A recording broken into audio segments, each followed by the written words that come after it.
안녕하십니까. 바로 묻고 바로 듣고 바로 쓰는 바른 중국세법 차태길입니다. 오늘 지금 이제 두 번째 시간 되겠죠? 개인소득세 두 번째 시간. 우리는 지금 52페이지 진도 나갈 겁니다. 52페이지 열어보시고 개인소득세 시간이고요. 어떠한 것들이 개인소득세로 과세되는지 과세 대상 3,3 진도 나가보도록 할게요. 개인소득세는 아래 열관 소득을 대상으로 해서 분류과세 혹은 분리과세라고도 하고요. 분리과세, 분류과세를 채택한다. 한국처럼 1년치 소득 다 합쳐서 종합소득세 신고하는 그런 건 없어요. 그러니까 여기 있는 그 1번부터 10번까지 소득 종류가 있으면 어떻게 한다고요? 하나씩 납부하고 나서 끝나는 거지. 한국 같으면 이 11개를 어때요? 1년에 연말 5월 되기 전까지 다 묶어서 한 번에 신고를 해야 되죠. 근데 지금 중국에서는 그렇게는 안 하고 1번 따로, 2번 따로, 3번 따로 신고 납부하는 걸로 끝나는 거지, 이거를 묶어서 하는 종합소득은 없다라고 알아두시면 됩니다. 그래서 이걸 쭉 1번부터 11번까지 보시면 급여 있고요. 개인사업자, 꺼트기 공사무, 사업소득, 도급교행소득, 그 다음에 원고료소득, 특허권소득, 상표권소득 있고, 이자 배당소득, 그 다음에 재산임대소득, 이런 것들이 내용들이 있는데 그냥 쭉 읽어보시면 돼요. 여러분들은 뭐 그렇게 힘들게 고민 안 하셔도 될 거예요.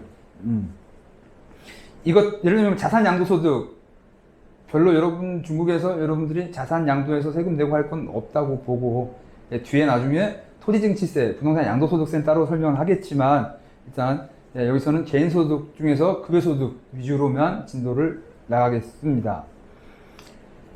그래서 지금 11번 밑에 보시면요, 2018년 신규정으로 개인소득세 실시 조례와 관련해서 중국에 처음으로 연말 결산 제도가 나왔습니다 라고 지금 설명을 드렸어요. 그러면 이전엔 어땠냐? 연말 결산 자체가 아예 없었어요. 그래서 중국에서는 1년에 개인소득세를 몇 번 내냐고 물으면 1년에 12번 내요 라고 말하는 게 맞았고, 지금은 이제 어때요? 1년치를 몰아서 그 다음 해까지 신고하는 연말 결산 제도가 나왔다 라고 설명을 드릴게요. 그럼 다시요. 뭐라고요? 이전에는 중국의 개인소득세 1년에 몇 번 냈어요? 12번. 지금도 12번, 이제는 13번 내는 거죠. 왜 13번이 된 거예요? 매월 내고서 1년치 몰아서 그 다음 해에 합산 신고하는 게 결산하는 게 생겼다. 그래서 중국말로 양가로 1번에 뭐라고 써 있어요? 회수한 칭자오라고 써 있죠. 1년치에 대해서 다 합산 신고하는 제도가 나왔다라고 제가 말씀을 드릴게요. 그럼 이전에는 매월 신고하고 나면 끝, 만세 부르면 됐었어요. 근데 이제는 어떻게 해야 된다? 1년치 합산 신고를 해야 된다라고 설명을 드릴게요. 그 다음에 언제 연말결산 해야 되냐? 동그라미 1번, 두 곳 이상의 사업장으로부터 소득을 수취하고, 내가 월급을 두 군데서 받는다. 그럼 당연히 어떻게 해야 돼요? 한 곳에 몰아서 신고를 해야 되겠죠? 왜 그래요, 여러분? 세율이 어때요? 소득이 작을 때는 뭐 5%, 10% 낮다가 소득이 높아지면 35%, 45% 올라가죠. 그러니까 어떻게 해야 돼? 합치면 세금을 더 많이 내야 되니까. 한 군데서는 12%, 15%만 내다가 합치면 30%, 40% 내야 되기 때문에 합산 신고를 해야 된다라는 이야기예요. 그 다음에 두 군데 이상 했으면 종합소득 해야 됩니다라고 이해하시면 돼요. 그 다음 중요하지 않고. 두 번째, 노무보수, 원고료 사용료 등 금액이 얼마를 초과하는 경우에 6만 원을 초과하는 경우에서 금액만 대충 기억해 두세요. 다 6만 들어가 있죠. 6만 원 급여소득 초과 안 하는 사람 없을 거 아니에요. 여러분 생각해 보세요. 일하시는 분들 중에서 중국에서 일하시면서 6만 원 소득 금액 안 나온다 없을 거 아니에요. 월소득 아니죠. 1년치 몰아서. 합산 신고 다 하셔야 돼요. 그 다음에 3번, 해당 연도 납세 연도에 원천징수 방식 이미 납부한 세액이 최종 납부할 세액에 미달하는 경우, 3번, 4번 똑같은 이야기예요. 1년치 다 해봤는데 내가 세금을 보충 납부해야 될 것 같다. 그렇다면 1년치를 다시 한번 하라는 이야기인 거고요. 네 번째는 뭐예요? 환급이 나올 것 같다. 내가 중간에 매월 낸 세금이 뭔 말이에요, 여러분? 이제 연말 정산이 된 거잖아요. 그러니까 내가 1월부터 10월까지 매월 월급 받으면서 세금을 꼬박꼬박 냈겠죠. 근데 11월, 12월 내가 실직했어. 예, 그러면 그동안에 낸 세금이 많을 수가 있겠죠. 연말정산하면 1년 기준으로 환산하니까. 예, 그러면 내가 돌려받을 거 있으면 당연히 연말정산 신고하세요라는 이야기. 예, 특별한 내용은 아니고요. 뭐라고요? 중국에서도 이제 연말정산 개념이 도입됐다. 그리고 연말정산은 여러분 대부분 여러분 스스로 해요? 아니면 회사에서 알아서 해줘요? 중국에서 연말정산. 연말정산. 개인소득세, 급여소득세 연말정산.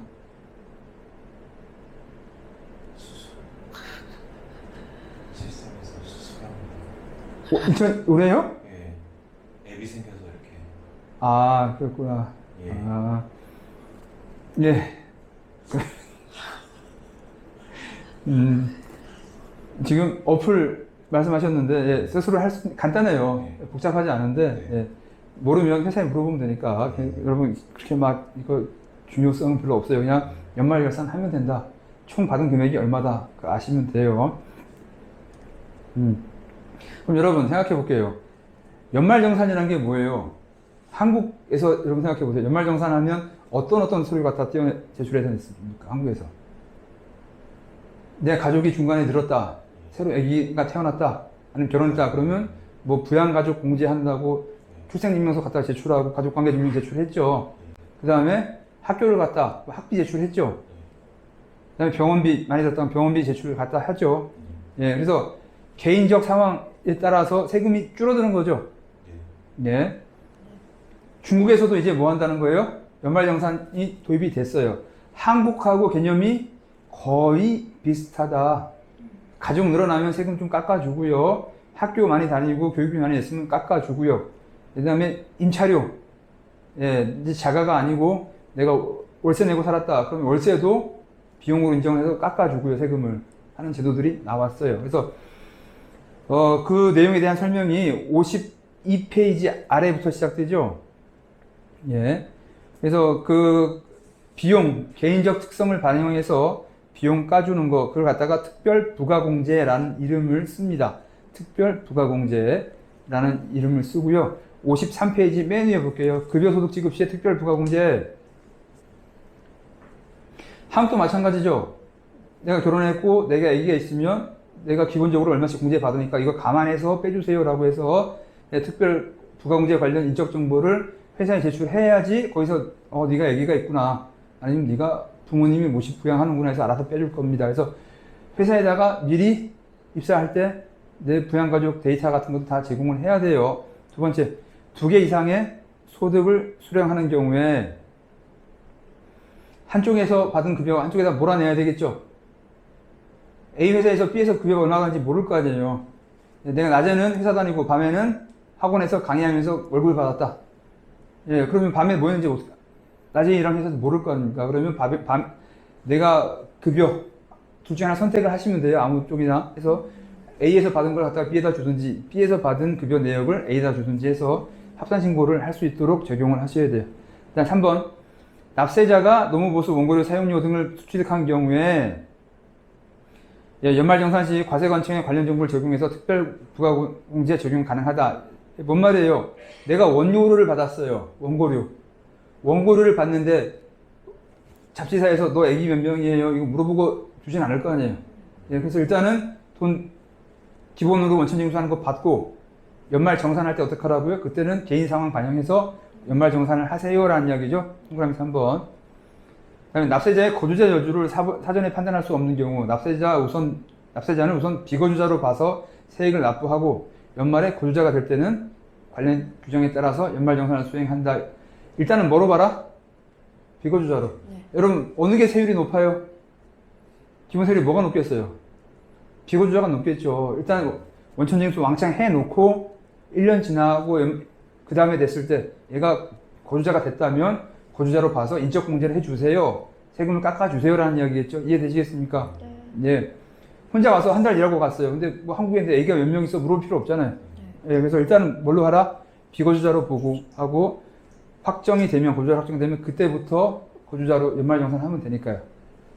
그 다음에 연말정산에서 빼주는 금액을 뭐라고요? 특별부가공제라고 예, 했고요. 중국어로는 짠샹이라는 말을 쓰죠. 전문 부가 코우추. 그래서 특별부가공제라는 이름. 그냥 중국어로도 알아두시면 돼요. 그냥 짠샹만 알아두시면 충분해요. 그래서 어떤 것들이 있느냐 보면요. 자녀교육비 있어요. 자녀교육비. 학교 다니면 한 명당 얼마씩이요? 자녀 한 명당 매월 1,000원씩 급여에서 빼주겠다. 비용으로 인정해 줄게라는 이야기예요. 한 명당 얼마예요? 1년에? 12,000원. 그 다음에 만약에 엄마하고 아빠 둘 다 일하면 중복해서 24,000원 빼주겠다, 안 빼주겠다? 그건 아니고 한 명한테 12,000원이니까 부모님이 각각 일하면 5,000원씩 나누세요 라는 얘기 50%씩. 아니면 엄마는 안 받고 아빠가 다 받든지. 예, 그건 부부하고 이야기 해봐야 되겠죠. 누가 급여가 높은지 따져서 소득이 많은 사람이 빼는 게 훨씬 더 유리하겠죠. 예. 그 다음에 평생교육비 있어요. 이건 본인이에요. 본인. 예, 본인이 내가 학교 다닐 때, 근로자 자체가, 예, 학교 다닐 때 이야기예요. 학교를 다니든지 아니면 뭐 빵 만드는 학원을 다니든지 할 때 한 달에 얼마씩 학원비로 빼주겠다? 400원씩 빼주겠다. 예. 그 다음에 중대치료비, 뭐라고 되냐면 사회보험 전산 시스템에서 확인되는 금액 중에서 개인 부담분 얼마를 초과하는 부분에 대해서 15,000원을 초과하는데, 그러니까 병원비 쓴 총액 중에서 얼마를 초과해야 돼요? 15,000원 초과한 금액을 네 1년 급여에서 빼줄게 라는 이야기인데, 생각해봐요 여러분. 15,000원이면 약간 얼마예요? 거의 300만 원 가까운 돈이죠? 네. 예. 300만 원 이상 병원비 내면 이거 중병이에요. 중병이에요. 쉬운 금액 아니에요. 15,000원. 예, 네가 병원비 썼으면 얼마까지는 개인소득세에서는 안 빼준다? 15,000원까지는 안 빼주는데 15,000원 이상 중병 앓으면은 그 병원비 낸 것도 개인소득에서 차감해 줄게 라는 이야기예요. 얼마를 한도로 빼주는 금액은? 예, 6만원. 예, 6만원. 여러분 아프시면 안 돼요. 이거 공제 받으려고 일부러. 예, 그 다음에 주택구매 대출 이자 있어요.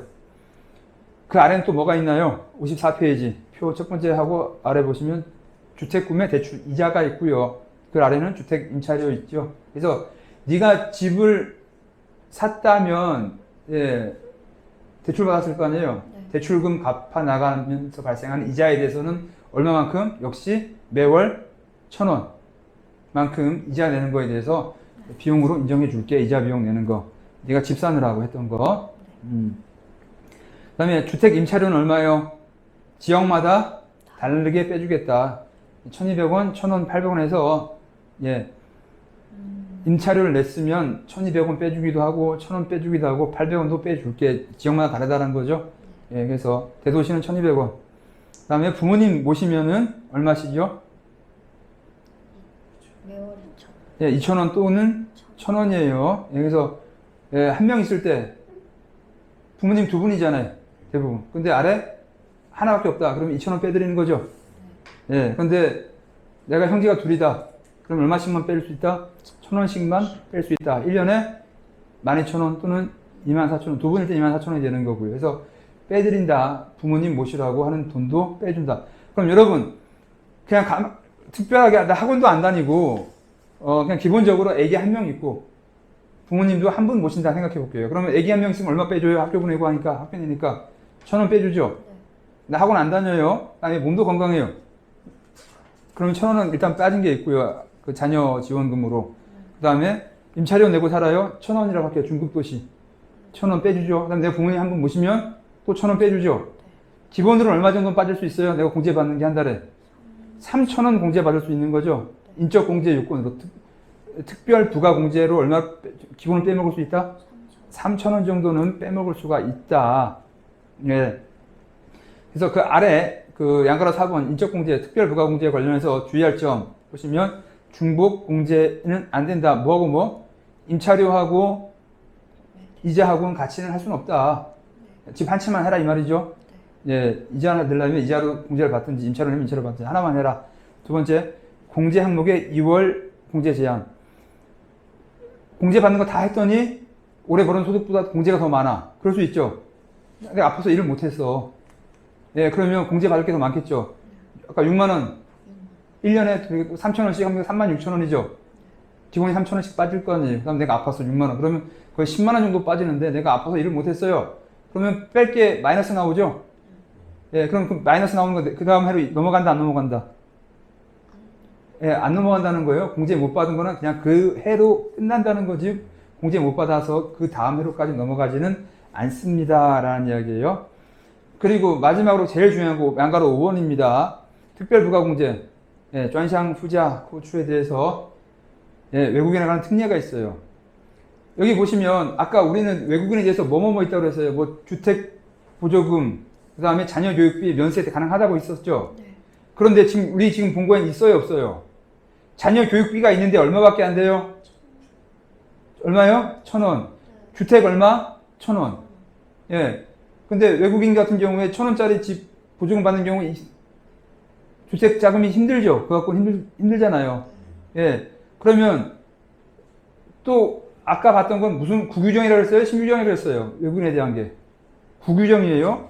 지금 이거 나온 건 언제부터 연말정산 언제부터 시작됐어요? 2018년부터 시작됐다는 이야기죠. 예. 그래서 뭐라고?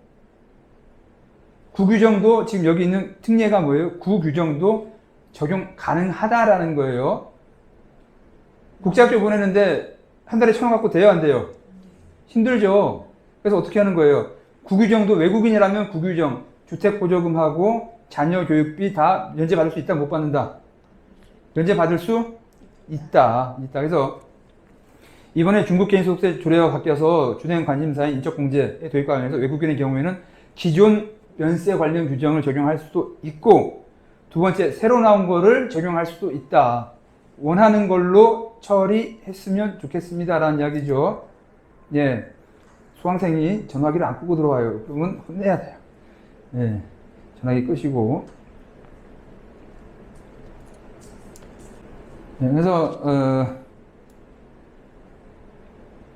뭐, 상황에 따라서 이 새로 나온 규정, 특별공제가 유리하다 싶으시면 외국인도 새로 나온 규정에 따라서 처리는 가능하세요. 예. 병들었다는 가능하겠죠. 병들었다는 가능할 거예요. 그래서 그럼 생각해 볼 게 뭐냐면 병원비만 나는 신규정 적용하고요. 나머지는 구규정 갈래요? 돼요? 안 돼요? 안 돼요. 예, 아예 라인을 다르게 보셔야 돼요. 병원비는 신규정, 주택보조금은 이걸로 갈게요. 옛날 걸로 갈게요. 그거 안 돼요. 새로 아예 라인 자체를 새로 타셔야 돼요. 그 다음에 급여소득과 세율의 사례 보시면 양가로 1번 기본공제 사용조정. 지금 이거는 인적공제죠. 인적공제를 해갖고 월 3,000원 정도는 꾸준히 빠진다는 거 기억하시죠? 예. 옛날에는 그 표 보시면 수정 전 기본공제, 이거 옛날 규정이에요. 내국인은 3,800원, 외국인은 4,800원 월 빼준다는 건데 지금은 이제 어떻게 됐었어요? 예, 똑같이 5,000원. 예, 이게 WTO 규정이에요. 외국인에 대한 차별 규정 금지. 예, 우리나라도 여러분 생각하시기에 생각이 나죠? 기억나실 거예요. 갑근세라고 들어봤던 거 기억나세요? 갑근세. 갑근세가 무슨 말이에요? 갑근세야? 갑이죠. 갑돌이 갑순이 할 때 갑이에요. 예. 갑근세, 갑종 근로소득세예요. 그러면 또 뭐가 있겠다는 이야기예요? 을근세라고 있었다는 거죠. 그럼 을근세는 누가 내는 거냐면 주한 미국 및 외국인에 대한 세금이에요. 예. 외국인에 대해서 따로 하고 있었는데 여러분 이제 한국에서 급여소득 받으시는 분 명세서에 보면 갑근세란 말이 있어요, 없어요? 그냥 근로소득세예요. 예. 그래서 한국도 외국인하고 내국인에 대한 차별이 옛날에 있었다 없었다. 갑근세란 말 자체가 있었는데 이제는 없어졌다는 거죠. 중국도 몇 년 전만 하더라도 2, 3년 전만 하더라도 있었는데 2018년부터 시작해서 이제 내국인 차별이 있다 없다? 없다. 무조건 다 얼마다? 1년에 5,000원. 그리고 내국인 같은 경우에, 중국인 같은 경우에는 기본적으로 한 달에 얼마씩 뺄 수는 있다? 3,000원씩은 뺄 수가 있다. 특별공제, 자녀, 주택, 그 다음에 부모님. 그럼 생각해 보세요. 옛날엔 중국인이 월급에서 얼마 빼줬어요? 3,800원이죠? 네. 특별공제 있었다, 없었다? 없었어요. 지금은 5,000원이고 얼마 빠져요? 3,000원 빠져요. 그럼 거의 8,000원 가까운 돈이 안 나오죠? 세금을 안 내도 되죠? 그러니까 예전에 10,000원 받던 소득자였으면 계산해 볼게요. 옛날에 10,000원짜리였다. 이 표 보세요. 55페이지. 중국인이 10,000원 받았어요. 그럼 3,800원 빼면 아래 표 보시면 개인소득세율 구기준 얼마로 가요? 4,500원에서 9,000원 사이로 가겠죠? 10,000원에 3,800원 빼니까 네, 대충 6,000원 나올 거 아닙니까? 그럼 4,500원 사이로 가면은 세율이 20% 받았었는데 지금은 10,000원에서 5,000원 빼고 특별공제 3,000원 빼면 2,000원밖에 안 나오죠? 새로운 걸로 가면 얼마예요? 3,000원에서 3,000원 이하로 떨어져 버리죠? 10,000원 급여, 세전급여 받는 사람 이제 8,000원이잖아요. 8,000원이 빠지잖아요. 기본공제 5,000원 빠지고 3명 부모님 뺀다 싶으면 세율이 얼마로 빠져버려요? 3,000원 이하로 가죠? 네, 그럼 3%만 내면 돼요. 그러면 900원 세금 내고 마는 거죠. 이전에는 얼마 냈었다? 4,000원이니까 15% 뭐 10에서 20% 사이 냈었을 거 아닙니까? 이해되시겠어요? 네, 세금이 많이 늘었어요? 줄었어요? 엄청 줄었죠? 상황 이해되세요? 예. 예전에 10,000원 냈던 사람은, 예, 그냥, 최소한, 여기 3,800원 빼면은 6,000원 나와서 6,000원 테이블 가서 보시면 20%를 곱했던 거죠?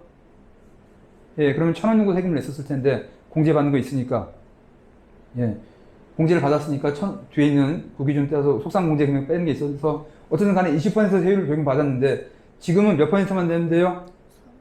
3%만 내면 되는 거죠? 예, 여러분 이게 지금 무슨 정책이에요? 요즘 한국에서 말하는? 제가 도딱 받을 각오를 하고 말씀드렸는데 이게 소득주도 성장이죠. 세금을 엄청 깎아줬죠. 예, 예전에는 한 달에 1,000원씩 세금 내던 사람이 이제는 얼마 낸다? 100원만 내면 되는 거예요. 900원 세금을 안 내도 돼. 그러면 제가 부러워하는 게 뭐냐면 이 소득주도 성장 세금을 줄여줘가지고 개인이 소비를 많이 하게 만드는 거죠. 중국에서는 그 재원을 누구 돈으로 했어요? 정부 돈이에요? 아니면 편의점 사장님 돈이에요? 정부가 세금을 풀어준 거죠. 정부가 세금을 포기했죠.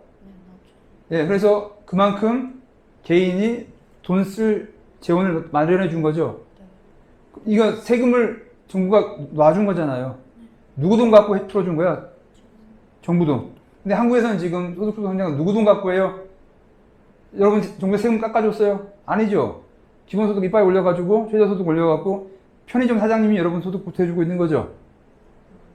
예, 같은 소득주도 성장인데 근로자의 주머니에 돈을 많아지게 하는 방법인데 한국은 누구를 비틀어?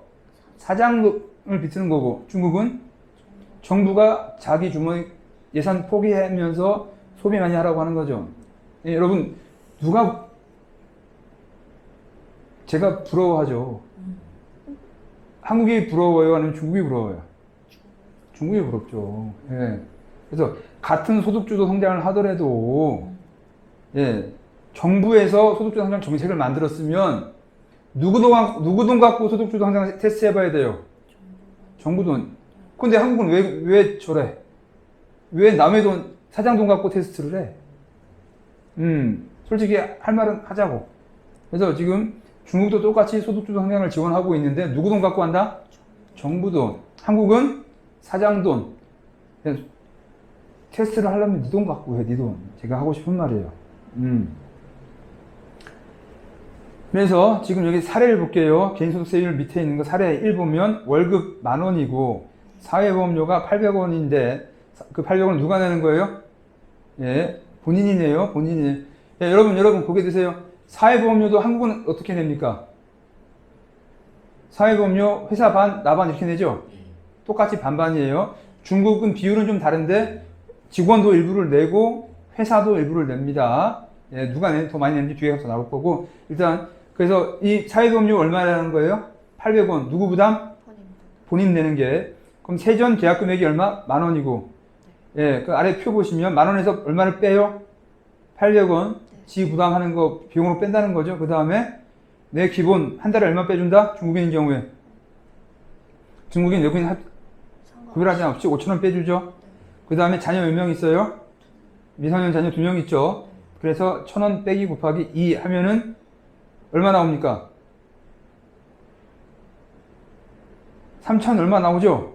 3천 얼마 안 나오나요? 만 원에서 5천 원 빼면 5천 원 나오고 거기서 2,800원 빼는 게 2,200원 나오네요. 2,200원 곱하기 3% 하니까 66원만 개인소득세로 내면 되는 거예요. 이해되시겠어요? 예. 그 다음에 사례 2 볼게요. 월급여 25,000원, 사회보험료 2만원, 본인 부담이고 한국인이다. 그다음에 주택보조금 만원이다. 그 다음에 자녀 1명 있다. 학비 지원 매월 5,000원씩 받고 있습니다. 라고 할게요. 예.